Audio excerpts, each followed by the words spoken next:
Hi there, this is Sean, the Honest Book Reviewer, with another book review. In this video we're discussing Dead of Night, written by Jonathan Maberry. It's a zombie horror novel. It's the first in a series, and I found this and its sequel at the library at the same time and grabbed them both. I'm so glad I did, because for a zombie horror novel, it has a very unique element that I've not seen before in other zombie novels.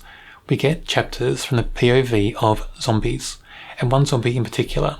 I found that quite fascinating because it gives more humanity to the zombies, and we get to see in this novel that the zombies aren't just mindless. They've got a mind of their own still, but they can't control their bodies and their actions. That was very unique, and I think a very clever way of writing the zombies in this book.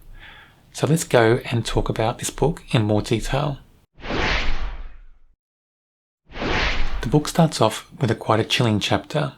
It's a person turning into a zombie, and that drags you into the story straight away. Well, it did for me anyway, because I found it quite fascinating because the character that's turning into the zombie is knowing that something's going on, realizing something's going on and that they're changing, but they can't stop it, and it horrifies them, and that just brings humanity straight away into these zombies. From that moment, the novel quickly steps up the action, and quite quickly we have our two heroes, Des and JT, called out to a mortuary. They think someone's broken into the mortuary. No one's sure yet, but there's been a call out there. Somebody's called from the mortuary saying something's going on. When they arrive, they get into the mortuary and they find Doc, who's the mortician. They find him dead, and quite brutally dead as well. They also find the cleaning lady dead in the mortuary. They see footprints in the mortuary going outside, so they think the perp is still in the area. They're quite scared at this point. They don't know what's going on. They're in a large county, but a very small population in the county. It's called Stebbins County. And they've never seen crimes like this before. Usually it's DUIs, things like that.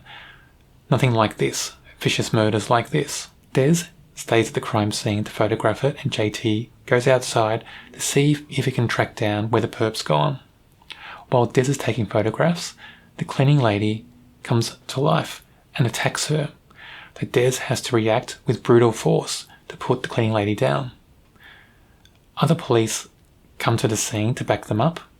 When they arrive though, they find that Doc, the mortician, his body's vanished.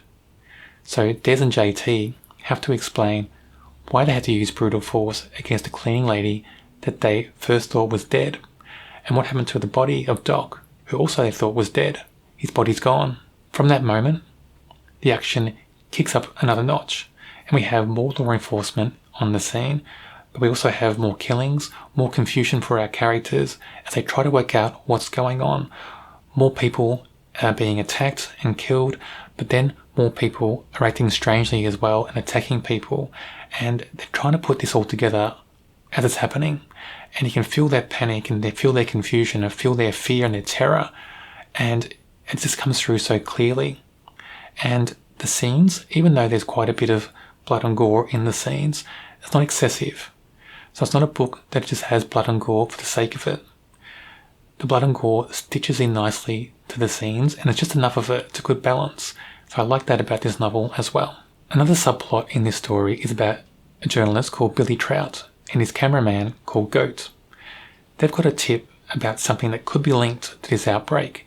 At first, they're not aware of the link, but as they investigate it more, they learn about the link and it terrifies them. Basically, the tip is that a prison doctor has been experimenting on inmates, and one of those inmates is a body that may have come back to the county of Stebbins. That terrifies them because they talked to this prison doctor and they found out some chilling things about what he's been doing to inmates. They're trying to get back to Stebbins, to the county, to try to warn the police. But they can't get back there because the armed forces have also been called in, and they're putting up a quarantine zone in the county. They've got orders, shoot to kill basically. They've been told that everybody in this county is infected. So we've got a few things going on, a few opposing things going on in this story. And the interesting thing is that everybody thinks they're doing the right thing. The armed forces on the ground have been told everybody's infected. They don't know there are people in the county who are not infected. Des and JT are trying to save people because there's a big storm coming as well, and they're trying to get people into a shelter. So they've got people from all over the county, parents and children, all these people going to a school that has steel doors and everything, the shelter, the storm shelter. And these people are at threat because all the people who are turning into zombies could be tracking all those people into this shelter. So while they're trying to protect those people, they're also trying to stop the armed forces from just going around town and killing everybody they come across, and also trying to stop the zombies from killing people as well.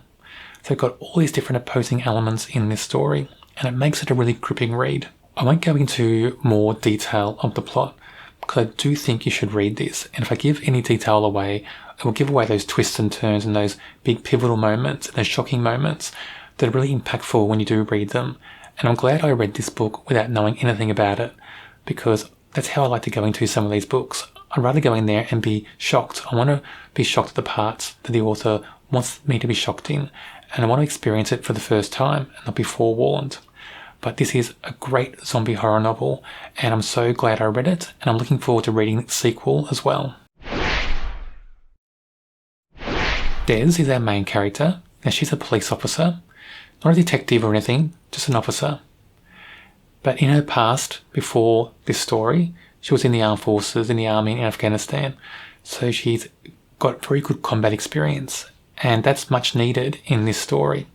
And she uses that for her own benefit and the benefit of her friends and her partner on the force. I quite liked Des. I thought she may have been a bit overdone in some parts. I think her reactions were a bit over the top sometimes. They could have toned that down a little bit. But overall, she's a good character, a very good, strong female character in this story. And she takes charge a lot. And I like that in this story, because in these type of novels, in these zombie horror novels, you need those characters that do take charge, that can take charge and take direction, give direction to other people. And I like that about Des. I thought she was a strong character.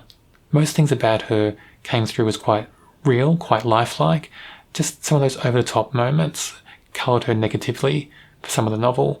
And I think if they were toned down a little bit, Des may have been a perfect character. JT is Des's partner on the force, and he's different. He's older than Des, and he seems to be a bit more calm. And I like JT in this book. JT and Des work well together. And JT is another strong character in the book, but he doesn't use his strength to be forceful. So he's quite calm, he's quite knowledgeable, and he's a bit wise as well.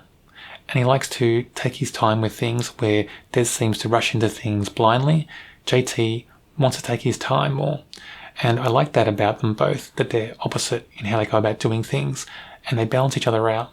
But JT, I like this character, and I think he's another special character, and in my opinion, he was a lot more balanced than Des, and more consistent than Des, and I think his history, everything about this character, the way he was built with more care than Des, in my opinion. Billy Trout, who's a journalist, I like this character, and there's history between Billy Trout and Des. They've been on and off girlfriend and boyfriend many times from high school, and at the time of this book, they're broken up, and they don't like each other very much. Well, Billy Trout likes Des still. Des doesn't seem to like him at all. He just yells at him and abuses him every time they see each other. But Billy is a special character because he's got his own strength, and he does care for people a lot. I like the way Billy kind of dives into danger to try to save people. In his own way, he's the biggest hero in this book. He does the most for positive change, I think, in this book.